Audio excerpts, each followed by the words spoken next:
Bienvenidos a un nuevo capítulo del curso de construcción en madera y acero. Tenemos hoy el diseño de elementos de acero en compresión.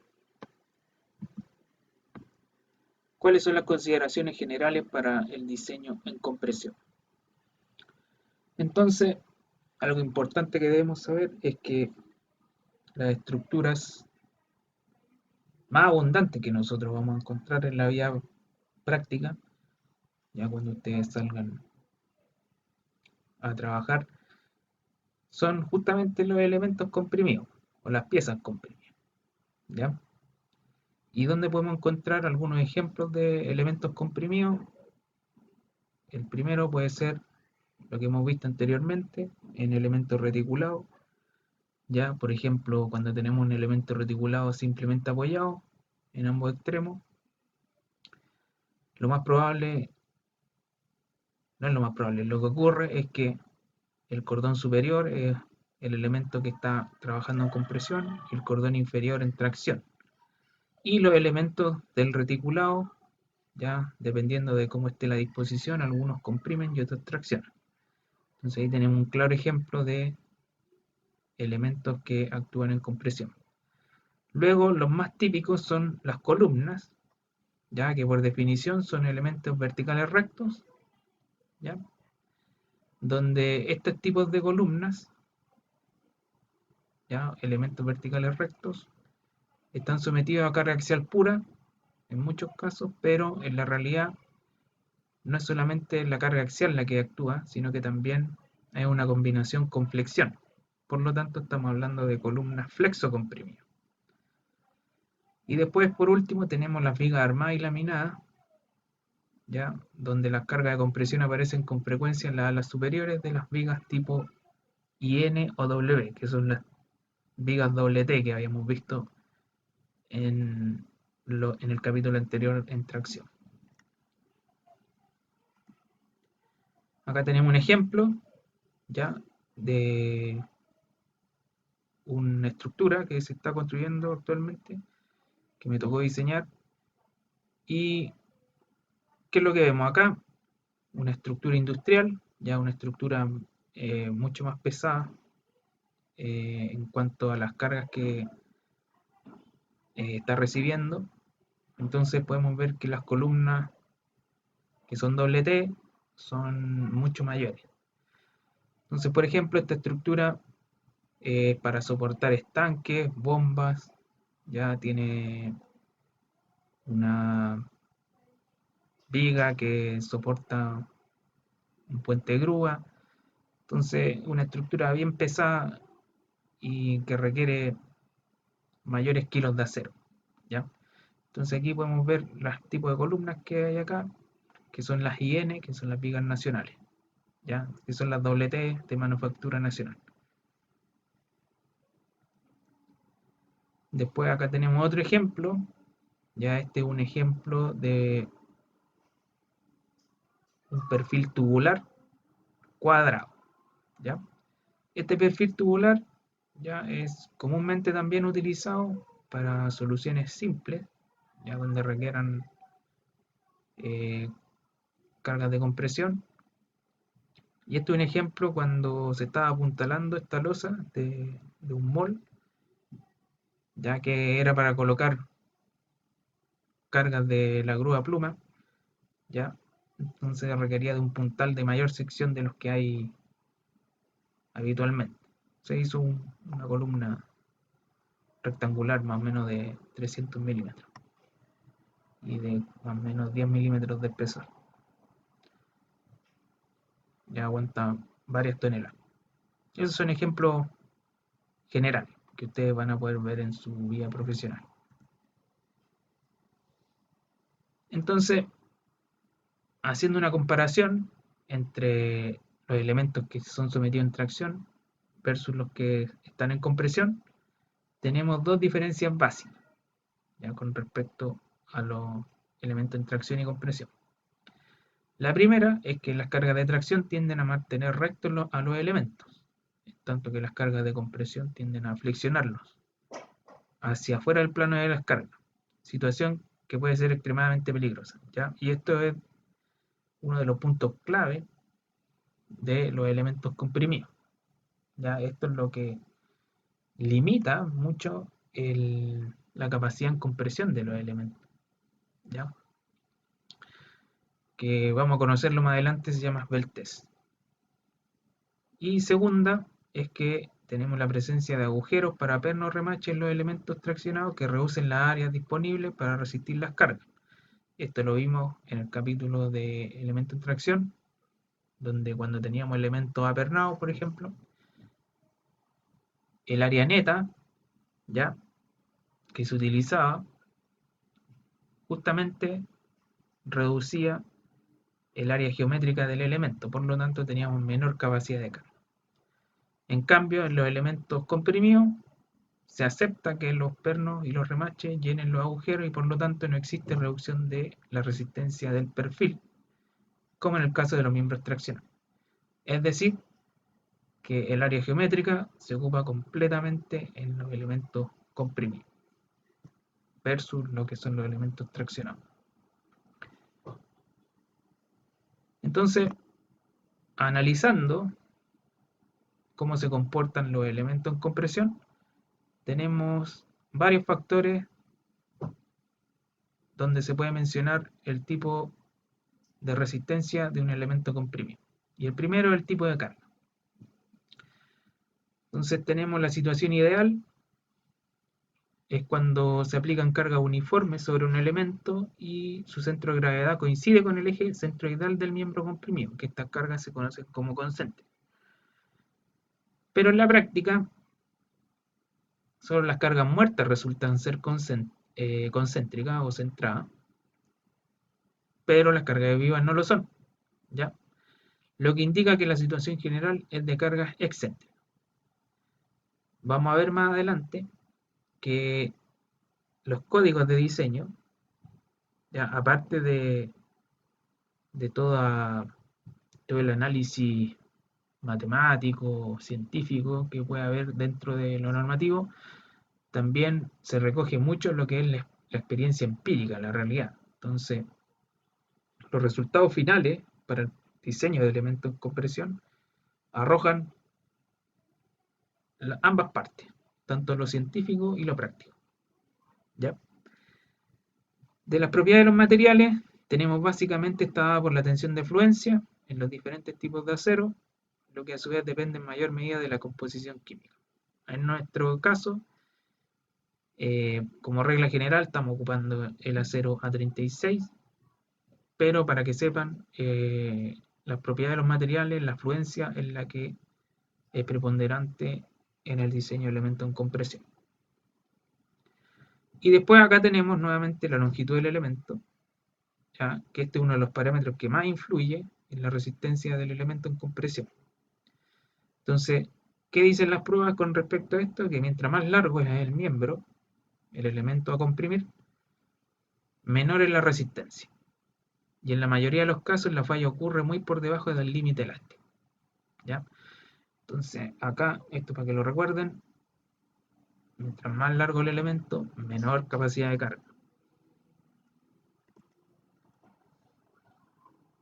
Los tipos de conexión en los extremos, cómo están apoyados los elementos comprimidos. Entonces acá tenemos que en aquellos elementos con muchas restricciones en sus extremos, como por ejemplo los empotramientos, pueden soportar cargas mayores que aquellos con pocas restricciones, como los elementos articulados. Entonces, después tenemos la forma de la sección, ¿ya? El elemento a compresión más eficiente es aquel que tiene un radio de giro constante respecto a su centroide. Por ejemplo, los tubos rectangulares o circulares, ¿ya? Este es el ideal, pero como sabemos también, todo depende mucho del mercado. Algunas veces no encontramos los tubos en las secciones que requerimos, entonces tenemos que ocupar otro tipo de perfil. Ya estamos limitados con respecto al mercado de los tubos rectangulares o circulares. Entonces, la consideración de todos estos factores en el análisis de elementos comprimidos es extremadamente difícil, por lo que el procedimiento de diseño incluye muchas leyes empíricas, lo cual simplifica considerablemente el problema. Esto es lo que les mencionaba anteriormente, que, claro, hay leyes ya con respecto al procedimiento y lo que se debe hacer, que son muchas veces muy complejos, entonces se recurre a los análisis prácticos, ya a las leyes empíricas, que es lo que se ha visto en la práctica. Y eso simplifica bastante el tema del análisis de los elementos en compresión. Y en general, el análisis de resistencia se hace idealizando el sistema de cargas como una fuerza axial pura, o compresión pura, o bien una combinación flexión y carga axial. Ya, esto es lo que vamos a abarcar en nuestro análisis, tanto la flexión pura como la flexocompresión, que es cuando se comprime el elemento y también recibe esfuerzos de flexión, que es el caso que mayor se da en la práctica. Vamos al pandeo elástico por flexión. Entonces, ¿qué significa esto? En general, tenemos elementos estructurales esbeltos cargados axialmente, ya en compresión, y se producen problemas de inestabilidad lateral denominados pandeo. ¿Ya? Cuando las cargas axiales alcanzan ciertos niveles de valores críticos, se produce una pérdida repentina de resistencia y el elemento comienza a flexionarse y a presentar grandes deformaciones. Esto independiente de que las tensiones haya o no llegado al punto de fluencia cuando comienza el pandeo. Iniciado los desplazamientos laterales hacen que las tensiones crezcan rápidamente y entren en la zona anelástica donde finalmente ocurre la falla.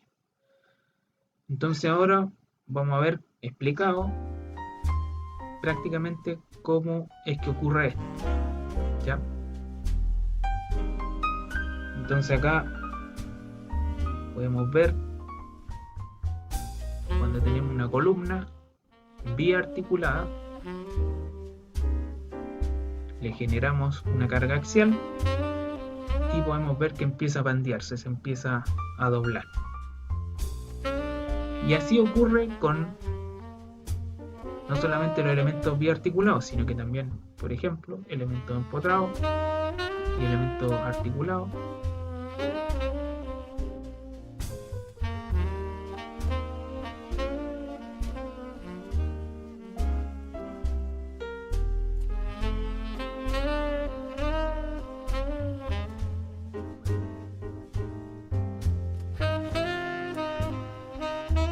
Elementos bien potrados.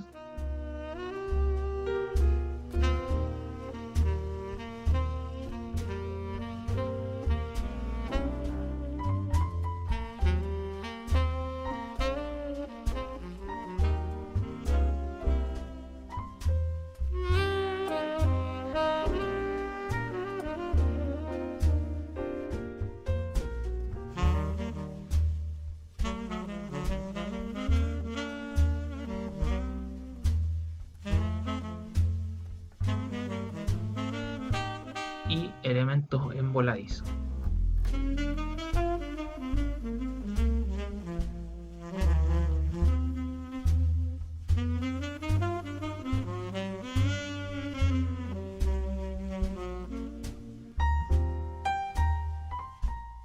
Con todo esto analizado, tenemos la carga crítica de Euler, donde el problema de pandeo elástico fue resuelto por este personaje, un matemático, en el año 1750, quien demostró que la carga crítica de una columna axialmente cargada, considerando sus extremos simple apoyados, es la fórmula que está acá,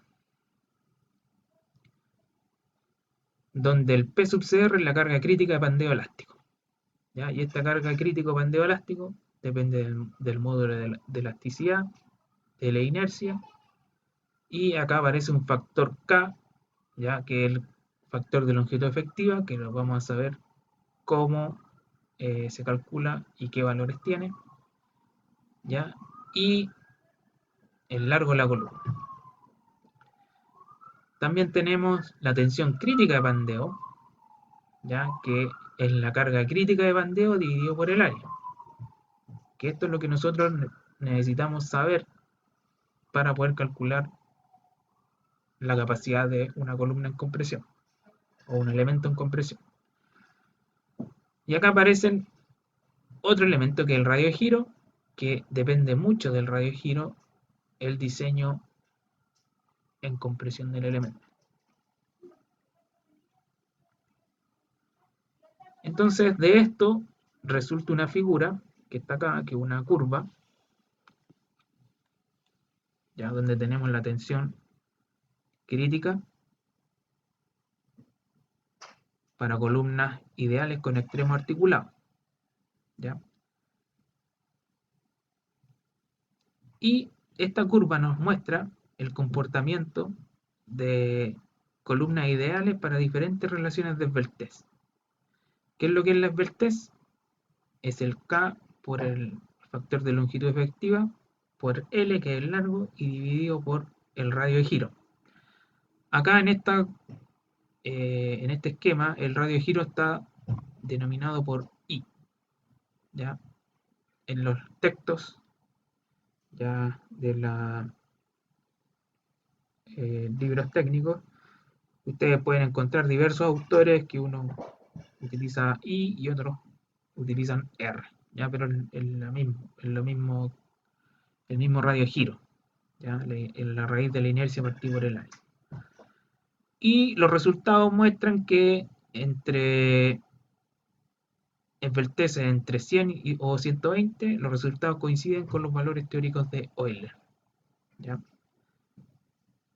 Entonces aquí podemos mostrar cuando el pandeo más o menos es 100, o la esbeltez, ya tenemos una carga crítica asociada.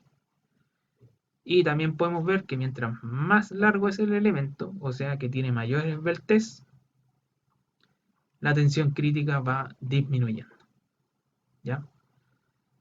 Por lo tanto, aquí tenemos uno de los primeros conceptos ya que deben guardar en su mente, es que, y lo repetí anteriormente, es que mientras más largo el elemento, menor capacidad en compresión tiene, ¿ya? Mientras más esbeltos sean, menor capacidad de carga. Y esta curva lo demuestra así, ¿ya? Y tenemos una esbeltez límite, ya que lo vamos a repasar más adelante también, de diseño, que es 200. O sea que el factor de longitud efectiva por el largo dividido por el radio de giro no puede ser mayor que 200. Ese es el límite para los elementos comprimidos. También mencionarles que cuando acá en Chile, como tenemos normas sísmicas más restrictivas, por ejemplo, para estructuras industriales, como las que les mostré al principio, la esbeltez es mucho más restrictiva cuando diseñamos elementos sísmicos. Estamos hablando de que bajamos la restricción de esbeltez hasta 136 más o menos, si utilizamos un acero de calidad A36. ¿Ya? Bajamos considerablemente el límite de esbeltez, ¿ya? Y hay otros conceptos asociados al diseño de elementos sísmicos en compresión, ¿ya? Pero la esbeltez, el límite es 136, utilizando la norma industrial NSH 2369, y para elementos comprimidos estáticos 200. Entonces, ¿cuál fue la deducción de Euler? Él supuso un miembro cargado axialmente, como lo vimos anteriormente con el mola. Cuando este elemento se carga axialmente, genera esta curva, este pandeo, ¿ya? Y a través de ese análisis, ¿ya? Él pudo deducir el, el factor de longitud efectiva para otros casos, ¿ya? ¿Cuál es el concepto de longitud efectiva? Es simplemente un método matemático que se utilizó para reemplazar una columna con cualquier condición en los extremos por una columna equivalente con extremo articulado. O sea, si analizamos estos elementos que son empotrados o empotrados articulados están basados justamente en el análisis de una columna biarticular. Eso matemáticamente hablando. Entonces acá podemos ver que el factor de longitud efectiva para una columna biarticular vale 1, cuando tenemos dos empotramientos perfectos, 0,5, y cuando está empotrado y reticulado, 0,7. Entonces, en las especificaciones de acero, la longitud efectiva de una columna se denomina K por L. ¿Ya? Factor de longitud efectiva por el largo de la columna respectiva. Entonces, K es el número por el que se debe multiplicar la longitud de la columna para obtener su longitud efectiva. Su magnitud depende de la restricción rotacional en los extremos de la columna y de la resistencia al movimiento lateral que ésta tenga. Estos casos son los casos, por así decirlo, típicos, ¿ya? Pero no son los reales, ¿ya? Hay excepciones. ¿Qué es lo que pasa acá? Este es un marco rígido o un marco de momento, ¿ya? Donde se puede ver claramente que si nosotros hacemos el análisis de un elemento biarticulado, ¿ya? El valor de K aquí sobrepasa 1, ya no es 1, sino que el largo se duplica. Por lo tanto, respondiendo a cuál es el valor de K en este caso, este sería igual a 2, ¿ya? ¿Y qué diferencia hay entre un marco de momento o marco rígido y un marco arrastrado? Eso hay que analizarlo, ¿ya? Pero el valor de K es distinto de un marco de momento o marco rígido versus un marco rígido, va a un marco arrastrado. Entonces tenemos la tabla con los valores aproximados de los factores de longitud efectiva, donde tenemos un valor teórico y tenemos un valor de diseño. Muchas veces uno va a utilizar o el valor de diseño y otros ingenieros lo que hacen es promediar entre el valor recomendado para diseño y el valor teórico. Ahí al gusto cada uno. Ahora, estas tablas son para elementos analizados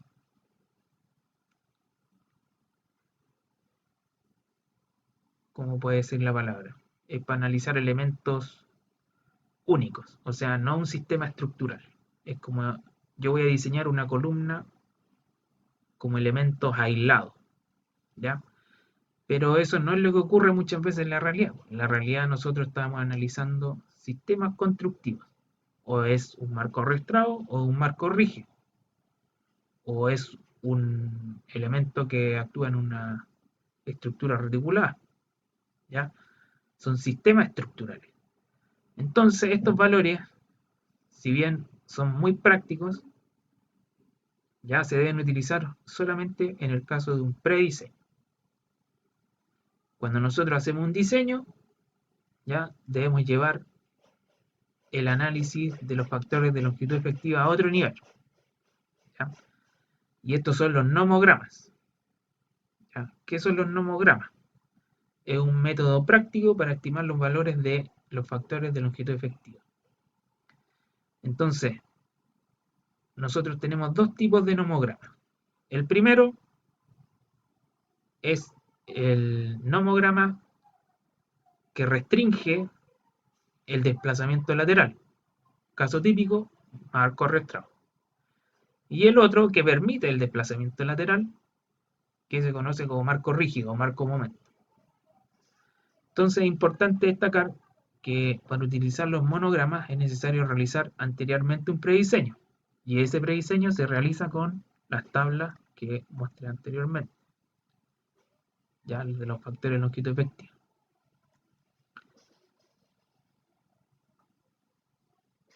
Una vez hecho ese prediseño con estas tablas, se va a los nomogramas.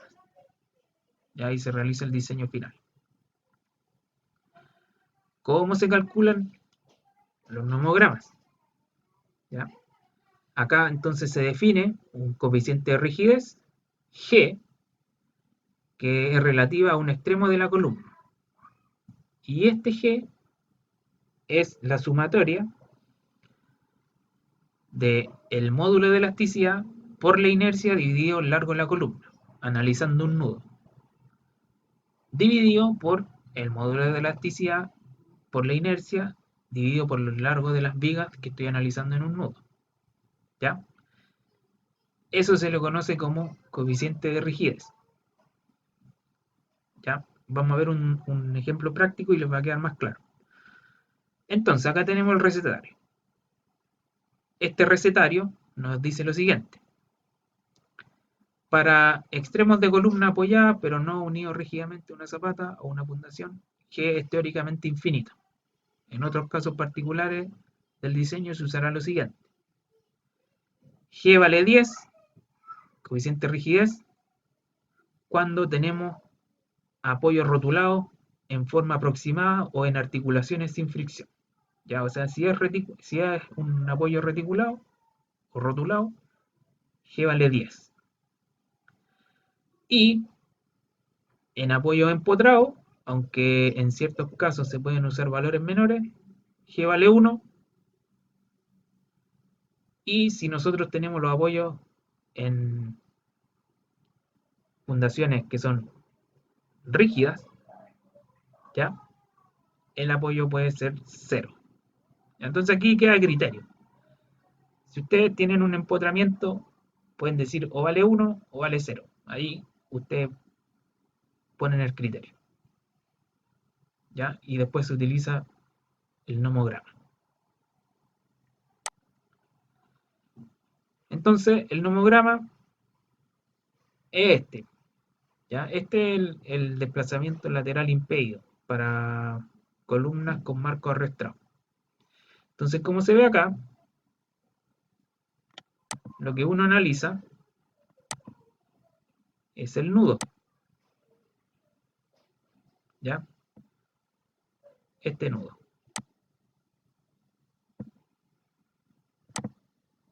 Entonces, lo que uno hace acá es ver las columnas que llegan a este nudo y las vigas que llegan a este nudo. Luego se obtienen los valores de G. Por ejemplo, voy a usar un ejemplo. Por ejemplo, voy a usar 0 y 10. Ya, este es un ejemplo rápido. Yo trazo una recta. Ya, la gracia es que sea una recta, una diagonal que llegue a los dos puntos. Y la intersección es el valor de longitud efectiva. ¿Ya? Y esto se hace también para los desplazamientos, los nomogramas con desplazamiento lateral permitido. ¿Ya? Si se fijan, ya es distinto al de desplazamiento lateral impedido. ¿Ya? ¿Por qué? Porque los valores de K son mayores a 1. ¿Ya? Entonces, cuando tenemos estructuras de marcos rígidos o marcos de momento, los K son mayores a 1 en las columnas. En cambio, si estamos evaluando estructuras arrastradas, el K a lo más es 1. ¿Ya? Podemos decir al tiro que conservadoramente vale 1. ¿Ya? Pero se mueve entre 0,5 y 1. Entonces tenemos el resumen de este método. ¿Ya? Tenemos que seleccionar el nomograma apropiado, si es con desplazamiento lateral impedido o permitido. Calculamos los valores de G en cada extremo de la columna y designamos los valores GA y GB. Y por último dibujamos una línea recta sobre el nomograma entre los valores GA y GB y leemos K donde la línea corta a la escala K central. Y con eso obtenemos el factor de longitud efectiva. Ahora vamos a hacer un ejemplo para que les quede claro.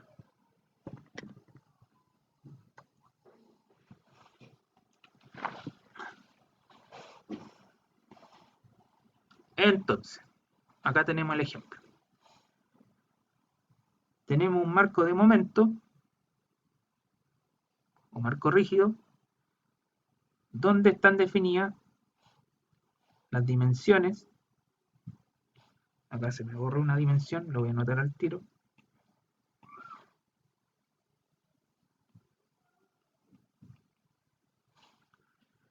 ¿Ya? Entonces la columna del piso 1 vale 400 centímetros, la del piso 2 450 centímetros, el largo de la viga es de 600 centímetros y la inercia de las columnas, ¿ya? No está definida numéricamente, ¿ya? Pero la inercia de la viga es la mitad de la inercia de la columna, ¿ya? Esto para obtener un valor cuando hagamos el cálculo. Entonces, lo primero, vamos a identificar el punto A. ¿Ya? Entonces, identificando el punto A, queremos conocer, y el punto B, queremos conocer cuánto vale el valor de K para la columna del piso 1. Si asumimos que el marco tiene columna empotrada, como está indicado acá, tengo dos opciones. O le coloco GA igual 1 o GA igual 0. Yo voy a utilizar GA igual 1. ¿Ya? Y el GB, como les dije anteriormente, hay que analizar el nudo. ¿Ya? ¿Dónde está B? Entonces, tengo que analizar ese nudo. Por lo tanto, tengo dos columnas y una viga. Entonces, mi fórmula va a ser la sumatoria de los modos de elasticidad por la inercia dividido por el largo de las columnas y lo mismo en las vigas. Ahora, el E yo no lo considero porque utilizamos la misma calidad de acero, conocemos el modo de elasticidad, es el mismo para todo, entonces se descarta. Ya, lo que es preponderante es la inercia y el largo de las columnas. Como sabemos que la primera columna vale, la inercia vale I sub C dividido 400 más I sub C dividido 450. Ahí tenemos la columna del piso 1 y piso 2. Y la cantidad de vigas que está actuando en el nudo B es 1. Y la inercia es la mitad de la inercia de las columnas, dividido por 600. Eso me da un valor de 5.67. ¿Ya? Por lo tanto, hago el resumen. Me da que GA vale 1 y G sub B 5.67.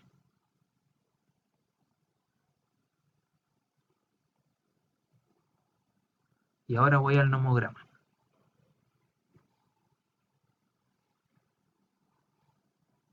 Entonces tengo que ir al nomograma con desplazamiento lateral permitido, porque es un marco rígido, un marco momento. ¿Ya? Voy acá, coloco el valor de A, el valor de B, y trazo una línea recta entre A y B, ¿ya? E intersecta el valor de K, del factor de longitud efectiva. Acá, al ojo, se puede ver que es más que 1,7, ¿ya? Y más o menos es 1.72. Entonces, ese es el valor de la longitud efectiva de este elemento. Por lo tanto, ¿qué es lo que pasa acá? Si yo quiero saber la esbeltez de este elemento, K por L partido por R, que es la esbeltez, El K vale 1,72 y el L 4,5. Y me faltaría saber el radio de giro, que depende de la sección que yo esté utilizando. Entonces con eso yo ya puedo tener un indicio para un diseño. Por ejemplo, si yo digo que quiero que sea menor a 200, automáticamente puedo obtener un radio de giro que puede ser mayor o igual al valor que salga de ese análisis. ¿Ya? 1,72 por 400 dividido 200. ¿Ya? Y ese sería el radio de giro mínimo que yo necesito para esa columna.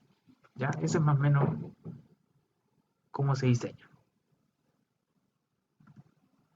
Volvemos entonces a la materia y vemos que los requisitos de Beltès son los siguientes. Lambda, que les acabo de mostrar, que es la Beltès, tiene que ser menor o igual a 200. Esto en el caso de estructuras estáticas. ¿Ya? Si consideramos estructuras sísmicas, ya depende del código de diseño. La norma 2369, que para edificios industriales me restringe mucho más ese lambda, es 136. ¿Ya? Aproximadamente, si utilizamos un acero A36. ¿Ya? Pero en el caso de estructura estática, con esto es suficiente. Entonces sabemos que el lambda se compone del factor de longitud efectiva, el largo y el radio de giro. Y ese radio de giro tiene que ser menor a 200. Perdón, todos los factores tienen que ser menor a 200. KLR menor a 200. Y como les indiqué, también podemos encontrar un radio de giro mínimo, ya que es KL partido 200. Con eso podemos comenzar un diseño, como les mostré en el ejercicio. Fórmulas para las columnas. La especificación de la ICC proporciona una ecuación, que es la de Euler, para columnas largas con pandeo elástico y una ecuación parabólica empírica para las columnas cortas e intermedias. Con estas ecuaciones se determina un esfuerzo de pandeo a flexión, que es el F sub CR, que está acá, para un miembro a compresión. Una vez calculado este esfuerzo para un miembro particular, se aplica o se multiplica por el área de la sección transversal para obtener su resistencia nominal P sub n. Entonces, una vez conocido este F sub CR, ya que el esfuerzo de pandeo en flexión, lo multiplicamos por el área geométrica y obtenemos la resistencia nominal. Con esa resistencia nominal y aplicando los factores asociados tanto a LRFD como a SD, tenemos el diseño o la capacidad final. ¿Ya? En LRFD, el phi para compresión es 0,9 y el omega para el diseño ASD es 1,67. Entonces acá tenemos las expresiones que muestran cómo se puede determinar esta tensión crítica. El esfuerzo de pandeo por flexión de una columna para miembros sin elementos de esbelto. Entonces acá nos pregunta, la esbeltez KLR es menor o igual a esta expresión, ¿sí o no? Si esta expresión resulta que es menor, la esbeltez menor que esta expresión, el F sub CR vale esta expresión que está acá, ya que es la ecuación que nos da el ISC. Y si la esbeltez es mayor a 4,71, la raíz del modo de elasticidad por la afluencia, tenemos que F sub CR vale este valor. En estas expresiones aparece un F sub E, que es el esfuerzo de pandeo crítico elástico. ¿Qué quiere decir esto? El esfuerzo de Euler calculado con la longitud efectiva de la columna, K por L. ¿Ya? En la esbeltez, ¿ya? Que se asocia a la fórmula de Euler. Esto visto gráficamente se ve la siguiente expresión, en donde podemos ver que si la ecuación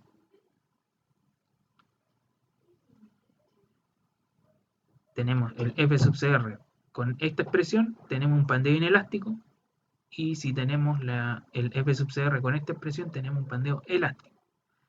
Este es el límite que nos ponen las ecuaciones que vimos anteriormente, ¿ya? Donde claramente se puede ver que si pasamos a un pandeo elástico, la capacidad de la columna es mucho menor, ¿ya? Ahora, ojo, la capacidad F sub CR, ¿ya? Que es el esfuerzo de pandeo a flexión, o esta carga crítica, no puede ser mayor que la afluencia, ¿ya? A lo más puede ser igual a la afluencia, ¿ya? Así que ojo ahí. Lo general es que sean menores a la afluencia, ¿ya? Y esto se queda reflejado acá. Este es un factor que está asociado a la afluencia. Así que para que tengan ojo ahí. Mientras más larga sea la columna, este F sub CR va a ser menor, como se muestra acá. Y depende netamente de las veltez, ¿ya? Del lambda. KL dividido R. KL dividido I, dependiendo del autor que ustedes vean en los libros. Pero el radio de giro, I o R. Y con eso terminaríamos la clase del día de hoy. La próxima semana entraríamos a ver un ejemplo para ver cómo se aplican estas formulaciones y para que les quede más claro cómo se utilizan y cómo funcionan, cuáles son los valores que uno puede obtener. Así que eso sería por hoy y nos vemos la próxima semana.